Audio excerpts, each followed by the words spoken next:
Hello, hello, hello. Good evening, everyone. Good evening, good evening. Welcome, welcome, welcome. I'm so happy that you're here. Come on in and join on in on the conversation. Join us on this evening as we dive into this beginning of what will be a series of different broadcasts surrounding Pain in the Pews, mental health, and ministry.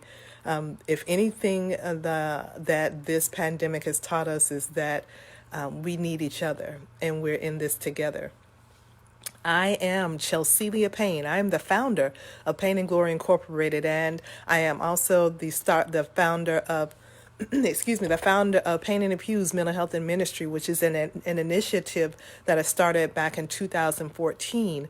And it has grown from just being an event that I had in April of 2014 that has grown into so much more now. The need has presented itself greatly. It was always there. However, I'm doing my little part in my little section of this big huge puzzle to aid in stopping the stigma surrounding mental health and ministry, getting people pointing in the direction of the help that is available, and the resources that are available, and just to know that there are listening ears and there are strong shoulders, and there are great resources that are available for so many, for all of us. I am wearing, I don't know if you can see the whole thing. It says therapy is for the culture. My shirt says therapy is for the culture. And oftentimes we put aside, if you've spent any time in growing up in church, you'll understand what I'm saying. We put aside the notion that we need anything other than prayer, and we do so to sometimes to the detriment of ourselves. And let me explain what I mean by that. Absolutely, 100%, no wiggle room around it. Prayer is essential. Period. I'm not saying that we don't need prayer. I'm not saying that we don't need the church. I'm not saying any of that. So please, if that is your preconceived notion before getting on this live broadcast, please erase that. That is not what I'm saying. What I am saying is that just as we need help for our physical bodies, we also need help for our mental state of mind. And sometimes that gets separated when we come into the church realm. That's all I'm saying. I'm not negating prayer at all. What I am saying is after the altar call, what are you doing after the altar call? So on tonight, I'm glad that you're in. Go ahead, as you're coming on, go ahead and share as you feel free. As you're coming in, let me know that you're here. I'm seeing some of you are joining in, and I'm so happy that you're here. You're gonna. I'm glad that you're here. I'm glad that there was something about this post that piqued your interest, whether you know me personally or you just saw the title of the live and you jumped on. However you got here, I'm glad you're here. So tonight, we were going to be joined on tonight by mental health professional Zanaya Harris on tonight. However, as you can imagine, the life of a mental health professional right now is something. You couple that, and this is going to tie in directly with what we're talking about tonight. You couple that with having an actual home life, in a 9 to 5, and all of these things that are mishmashed together in the very epitome of the very center of the very hub of a mental health crisis. Hey, Ed, you can imagine that she's inundated with quite a bit. So on tonight, she will not be able to join us on tonight. However, she will be joining us at another time. But as with our all of our essential workers. Please keep our mental health professionals in mind when you are praying and when you are thinking of others that who are on the front lines, who are helping.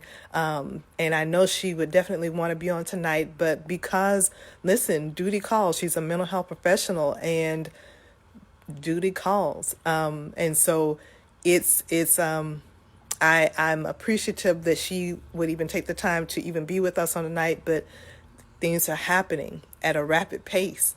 And so here's why that kind of segues perfectly into why we are here. We are talking about faith leaders, mental health, and the pandemic. Faith leaders, mental health, and the pandemic. Listen, this you will see more people. I'm certain you've seen it already, because now we're all virtual. We're seeing it literally in real time, where people are turning to faith from all levels, from all areas, from all everywhere. People are looking for answers. They're looking for help, hope, strength. People are experiencing physiological things that they haven't experienced before, or maybe they have and just didn't know how to articulate what it was. Hello, good to see you, Shavander. Or Cookie, another Cookie. I'm so happy to see you.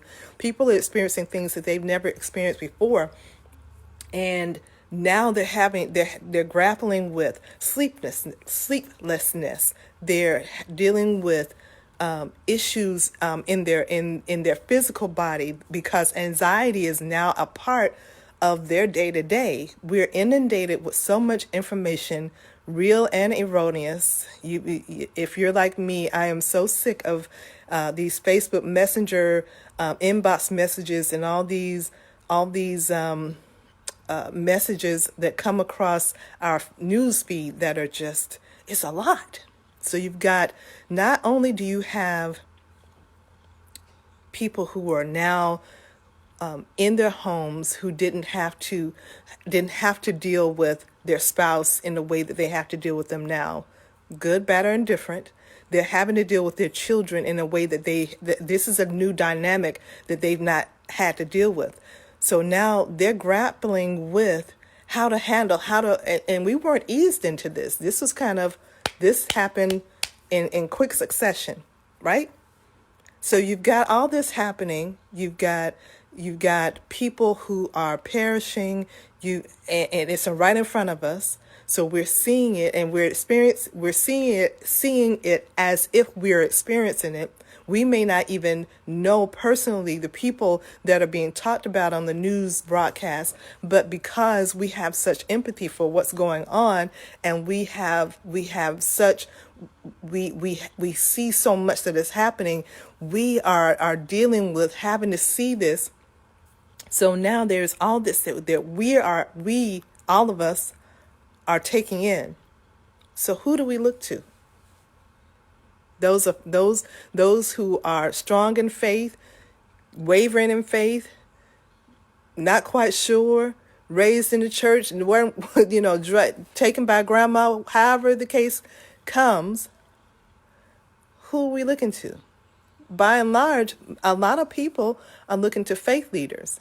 They're looking to their pastor, their whomever they look to for faith. But who are they looking to? Because the interesting thing about it is, just a year ago this week, a year ago this week, well, a year ago last week, technically, I hosted a live telesummit, and it was for pastors only, and it was dealing with pastors in the weight of ministry and mental health. This was literally 12 months ago, not knowing that this was going to be, we would be dealing with this now. We were talking about men of God, men and women of God who already shouldering whatever mental health challenges they may have already had. Some people, let me back up and start here. People, forget the title. People There are people with pre-existing mental health conditions, whether they were born with it, whether it's environmental, whether it was caused by trauma, mental health conditions. You take that same person and you either put them in a position of having a ministry, put them in a pastoral position, put them in in a position of a faith leader, whether they are called into that position or whether they're appointed into that position, because there are both. However they obtain that particular that particular position, they are now this person with a diagnosed or undiagnosed mental health condition, whether environmental or hereditary, or trauma, however it came up, however it is a part of them. That person is now diagnosed or undiagnosed,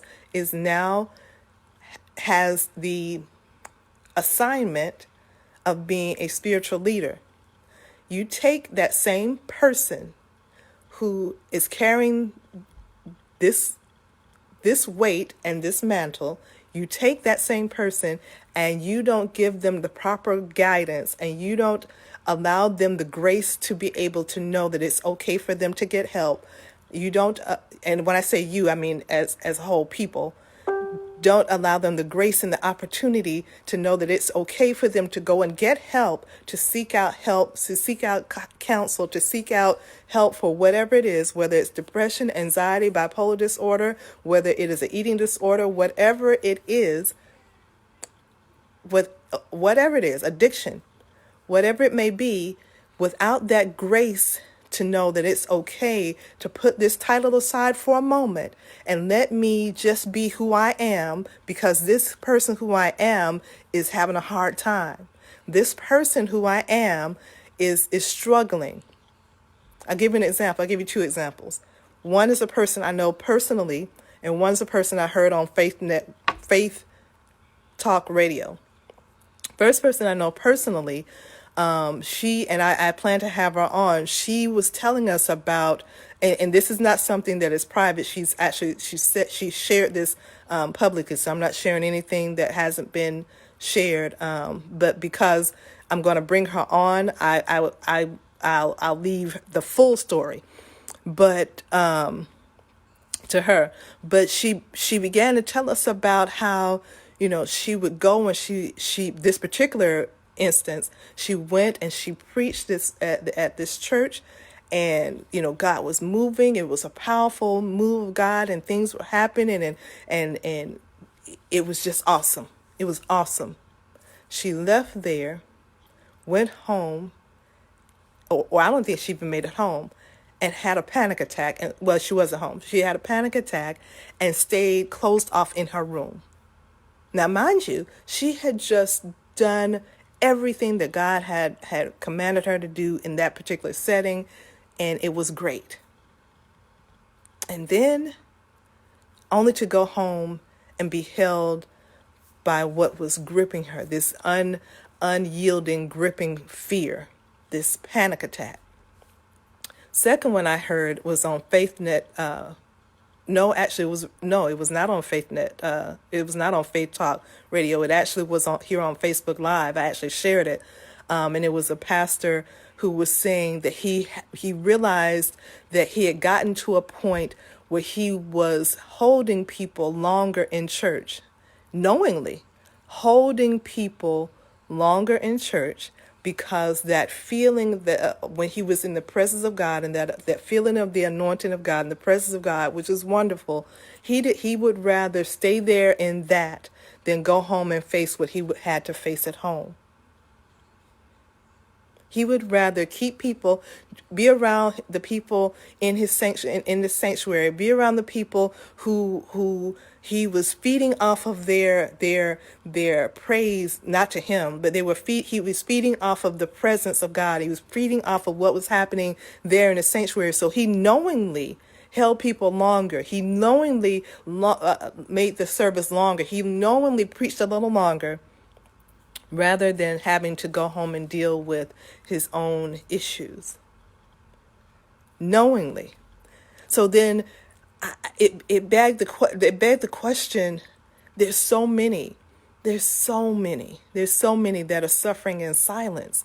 There's so many who are willing to give their all, put it all out there except for that thing that is holding them, that is gripping them, that depression.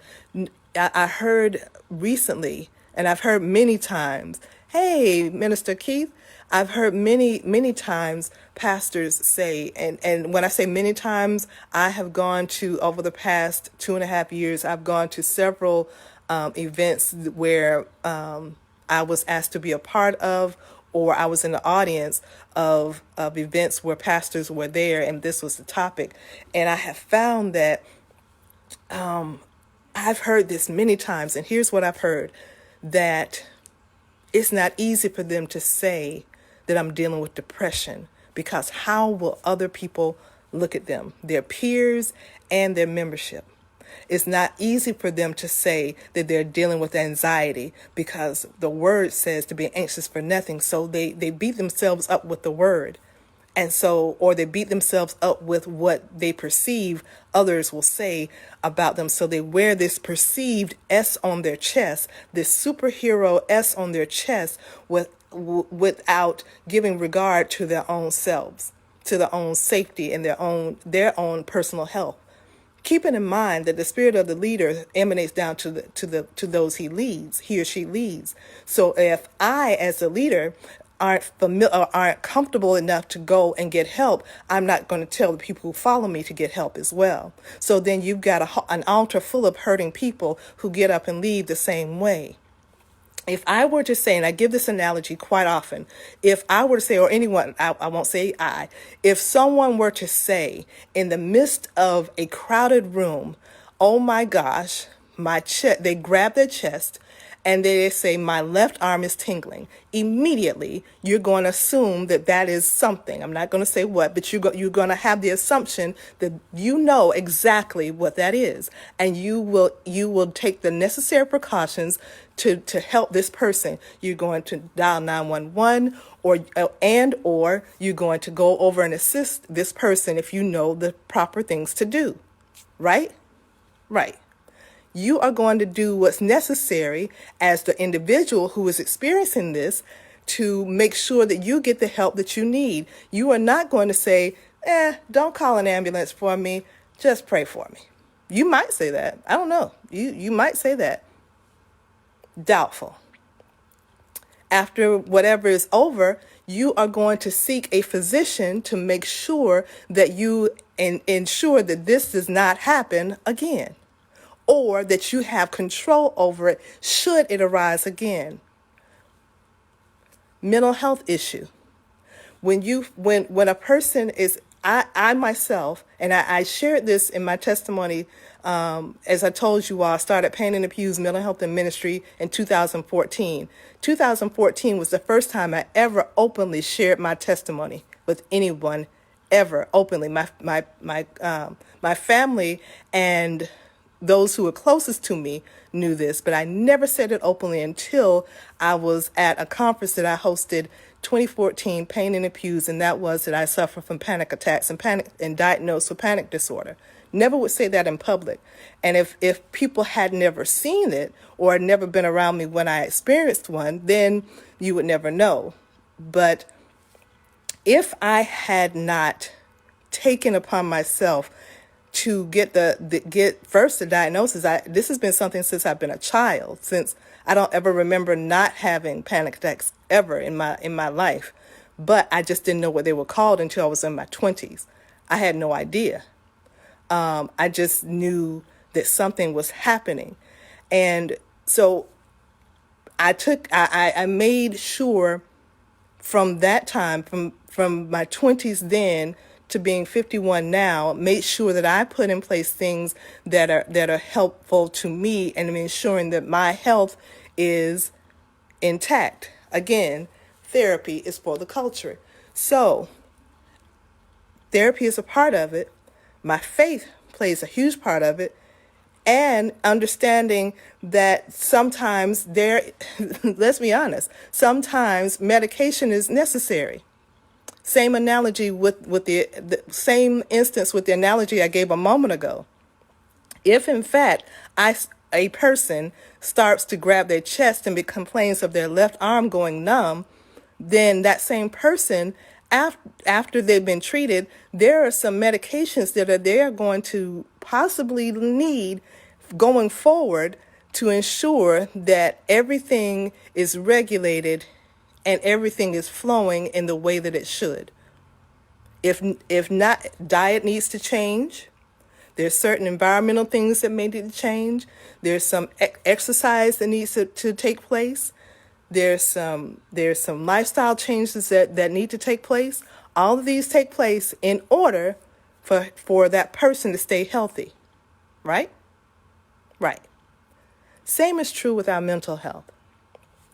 When we have faith leaders who we're seeing in the news who are coming under attack because they will or won't close their door or did, or I should say at this point, did or didn't close their doors for church services. Pastors or faith leaders who are being closely watched now more than ever, because now everyone can see everyone. Now in the age of social media, we can see, we can Google anything, we can find out anything, we can search anything, we can see anything. Nothing is off limits. Everything is on the table now, everything. So now you've got pastors who are getting called about loved ones who have been diagnosed with COVID-19, because we are talking about faith leaders, mental health, and the pandemic.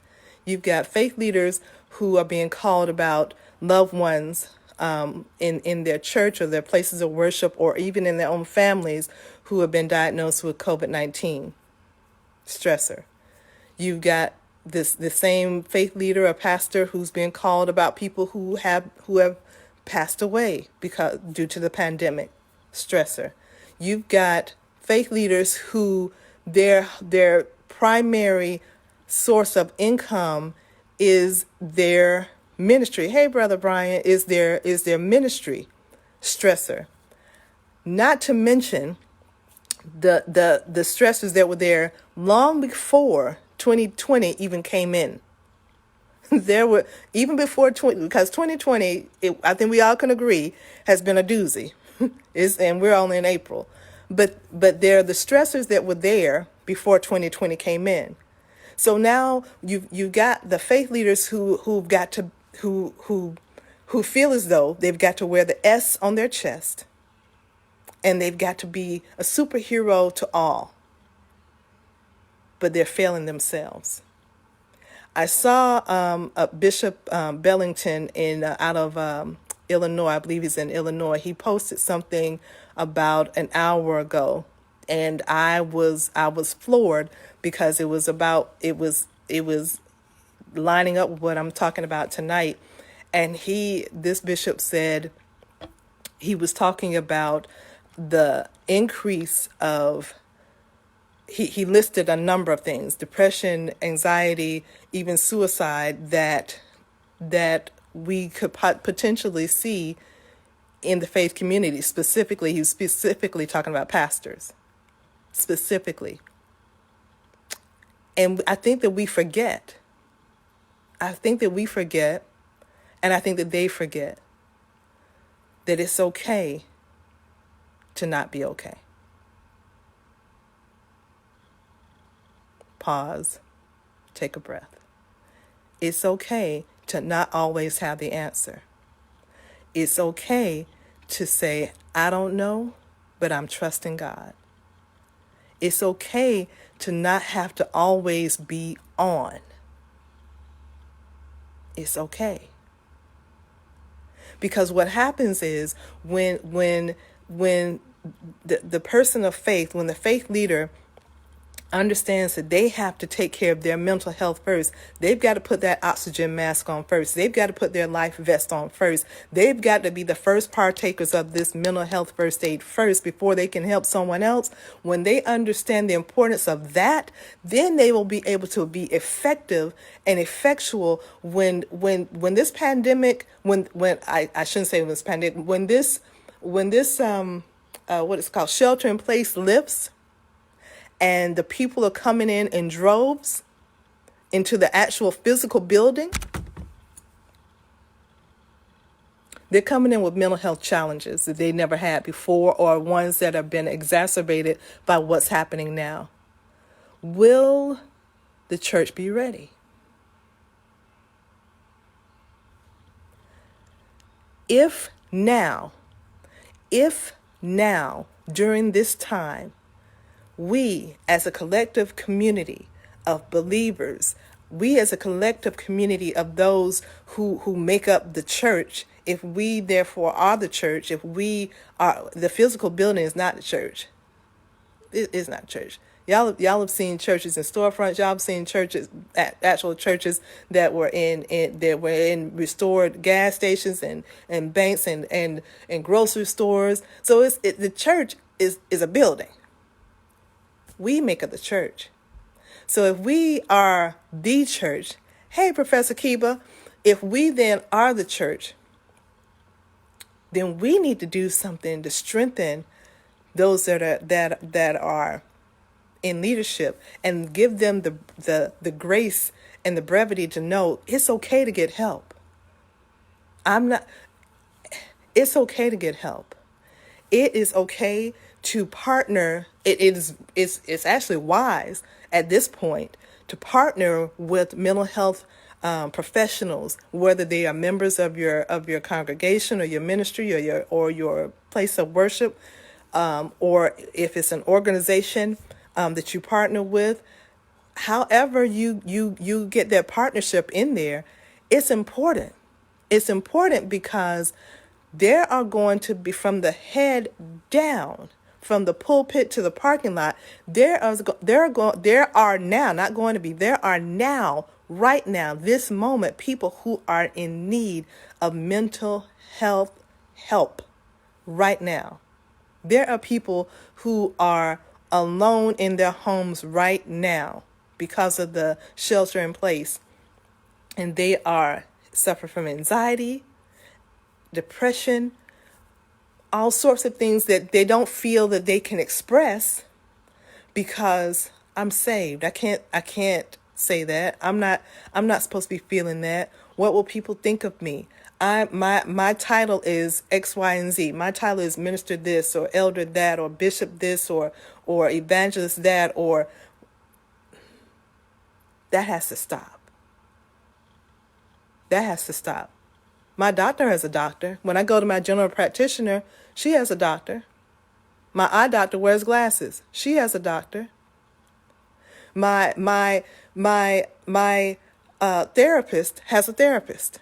I asked. I know this because I asked. I want to go to somebody who don't take care of themselves. Sense that make? I asked. I want to know.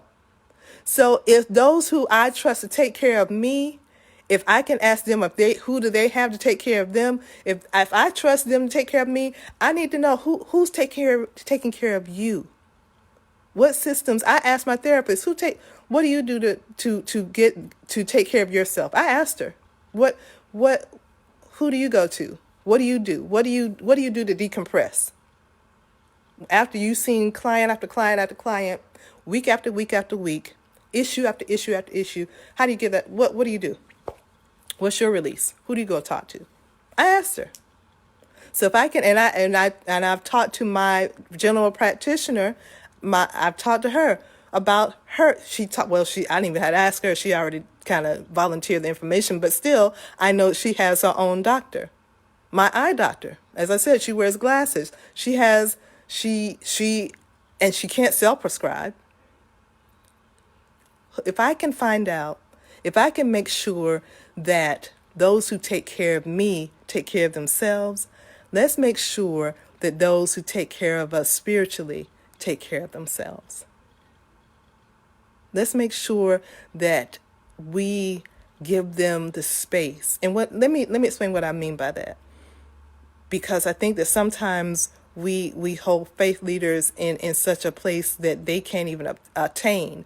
And oftentimes they're self-perceived, because that's the way some people were raised, that you gotta do this and you gotta do that, and you can't do this and you can't do that, and you can't be seen as weak. There's no weakness in getting help. The weakness is when you know you need help and you sit there and do nothing and continue to suffer in silence. If you have a gash in your arm and you keep looking at it and it's bleeding and it's beginning to look really bad, but you don't want to go get help for it because of how people will perceive you, they'll think that you cut yourself, or whatever crazy notion that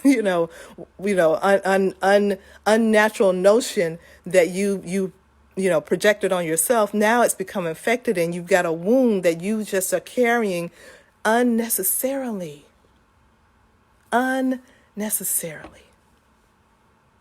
We want to be able to help those who are wounded. We hear oftentimes about the sheep, the shepherd bleeding on the sheep. What else is it gonna bleed? Like, really? Let's be honest about it. We hear about the shepherd shouldn't bleed on the sheep. Well, we all are in this thing together. Where else can they be open, and where else can they go for help other than in the church? And if they can't be themselves in the church, where can they be? And if they're being thereby, by example, those that need help, where else they're going to go? So of course, a few drops of their blood are going to get on you. Now, please let me preface that by saying, let me quantify about that by saying, I don't mean people who just go slap off on people, and I'm not talking about that. That's not what I'm talking about. I'm talking about those who want to be honest and open, and who say, I need to sit down the next couple of Sundays. It doesn't even have to be announced. It really doesn't have to be said. If you have someone else that can minister on your behalf, minister while you sit. Nobody, you don't need to provide an explanation. Pastors need vacations. They need to be able to sit down and listen. If nothing else, this pandemic is doing that, allowing people to sit and reflect, study, pray, breathe, whatever you need to do during this pandemic. Don't let it be a wasted time of regret when it's all over and you look back and you're saying, oh, I could have, this is what I was praying for. I was praying for this quiet time, and now I didn't know it was going to come like this. Well, we're here now. We're here. What are we going to do with it? We are going to use this time to get some help. There's so much online help available. There's so many resources. I'll post some right here in this thread for us all. There's so much that's available to us all. So I want you to stay encouraged. I am going to be doing this throughout this. Today, April the 6th is the beginning, but this will be going on. I'm going to have on other mental health professionals and faith leaders that are going to be coming on with me throughout the month. Again, Zanaya Harris was going to be on with me tonight. However, trust me, as you may well imagine, mental health professionals at this particular time are things can happen where they're needed elsewhere. And listen, we totally understand that. Our next live broadcast, Pain in the Pews, Mental Health and Ministry, we're going to be dealing with relationships. And Professor Kiba Richmond Green will be joining us, who's on tonight. She will be joining us. Listen, relationships are tested right about now. People are in a different space as pertains to relationships. Marriage, family, the dynamics, people have got family members at their house now that and they're all together that haven't been together in a while. I've seen stories of people who haven't talked to loved ones in a while, who now have picked up the phone and given them a call. This whole relationship thing is it's all topsy turvy right about now, and so I'm excited that Professor Kiba Richmond Green will be on with us on our next session here, Pain in the Pews, Mental Health and Ministry. Be on the lookout for that's coming up, as well as we're going to have a segment that's going to be dealing with grief. That's going to be powerful, because, as I said at the top of this, that there are people who are dealing with grief or experiencing feelings of empathy for people that we've never even met, but because we see it so much on the news, this grief thing is serious. And there are some who have lost loved ones due to the pandemic. So during this time, we're definitely going to be having different guests that are going to be coming on. I thank you guys for joining us. And if there are topics that you want me to consider to be on here, I will get the specialist and we'll be on. Tonight you just got me, but I will have other guests that will be on. I thank you for joining us on tonight. Be sure, if you're not already a part of Pain in the Pews Mental Health and Ministry group, we have a group right here on Facebook. Be sure to join us. That's Pain in the Pews. It's a group right here in Facebook. So be sure to join us in there, where you'll find inspiration and so much more, and resources, so much more in there. I thank you for joining us. I look forward to speaking to you again. Remember, the next one will be about relationships. God bless.